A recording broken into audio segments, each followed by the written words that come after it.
ವಿಜಯ್ ಅವರ ಹೆಸರು ತುಂಬ ಟ್ರೆಂಡಿಂಗ್ನಲ್ಲಿದೆ. ಯಾಕಂತಂದರೆ ಅವರು ರೀಸೆಂಟ್ನ ಎಲೆಕ್ಷನ್ನಲ್ಲಿ ಗೆದ್ದು ತಮಿಳ್ನಾಡಿನ ಸಿ ಎಮ್ ಆಗಿದ್ದಾರೆ. ಆದ್ದರಿಂದ ಅವರ ಒಂದು ಹೆಸರು ತುಂಬ ಟ್ರೆಂಡಿಂಗ್ನಲ್ಲಿದೆ.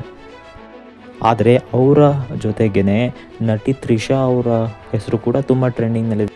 ಯಾಕಂದರೆ ವಿಜಯ್ ಮತ್ತು ಅವರ ಹೆಂಡತಿ ಡಿವೋರ್ಸ್ ತೊಗೊತಾರೆ. ಅವರ ಹೆಂಡತಿ ನೇರವಾಗಿ ತ್ರಿಷಾ ಅವ್ರನ್ನೇ ಬ್ಲೇಮ್ ಕೂಡ ಮಾಡ್ತಾರೆ ಈ ಒಂದು ವಿಷಯದಲ್ಲಿ. ಅದರ ತಕ್ಕಂಗೆ ತ್ರಿಷಾ ಅವರ ಪೋಸ್ಟ್ಗಳಾಗಿರ್ಬೋದು, ಅವರು ಸಿ ಎಂ ಪ್ರಮಾಣ ವಚನಕ್ಕೆ ಬಂದಿದ್ದಾಗಿರ್ಬೋದು, ಈ ಎಲ್ಲ ಊಹಾಪೋಹಗಳಿಗೆ ಇನ್ನೂ ಪುಷ್ಟಿ ಸಿಗ್ದಂಗಾಯಿತು.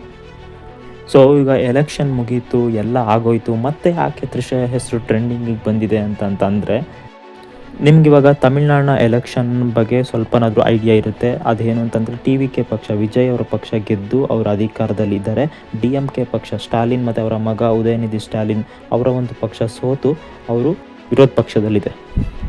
ನಿಮಗೆ ಗೊತ್ತಿರಲಿ, ಉದಯನಿಧಿ ಸ್ಟಾಲಿನ್ ಅವರು ಬರೀ ಪೊಲಿಟಿಷಿಯನ್ ಮಾತ್ರ ಅಲ್ಲ, ಅವರು ಪ್ರೊಡ್ಯೂಸರ್ ಕೂಡ, ಫಿಲಮ್ಗಳ ಪ್ರೊಡ್ಯೂಸ್ ಕೂಡ ಮಾಡ್ತಾ ಇರ್ತಾರೆ.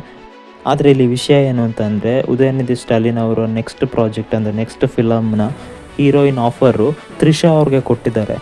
ಎಲ್ಲ ಫಿಲಮ್ಗೆ ತ್ರಿಷಾ ಅವರು 5-6 ಕೋಟಿವರೆಗೂ ಚಾರ್ಜ್ ಮಾಡ್ತಿದ್ರು. ಆದರೆ ಈ ಒಂದು ಫಿಲಮ್ಗೆ ತ್ರಿಷಾ ಅವರು 12 ಕೋಟಿ ರೂಪಾಯಿನ ಚಾರ್ಜ್ ಮಾಡಿದ್ದಾರೆ. ತ್ರಿಷಾ ಅವರು ತಮ್ಮ ಪಾಪ್ಯುಲಾರಿಟಿ ತುಂಬಾ ಇದೆ ಅನ್ನುವಂಥ ಉದ್ದೇಶಕ್ಕೆ ಇಷ್ಟೊಂದು ಚಾರ್ಜ್ ಮಾಡಿದಾರಾ, ಅಥವಾ ಸ್ಟಾಲಿನ್ನು ವಿಜಯ್ ಅವರ ರಾಜಕೀಯ ಎದುರಾಳಿ ಅನ್ನುವಂತಹ ಉದ್ದೇಶಕ್ಕೆ ಇಷ್ಟೊಂದು ಚಾರ್ಜ್ ಮಾಡಿದಾರಾ ಅನ್ನುವಂತಹ ಕ್ವೆಶನ್ಗೆ ಉತ್ತರ ನೀವೇ ಹುಡ್ಕೊಬೇಕು.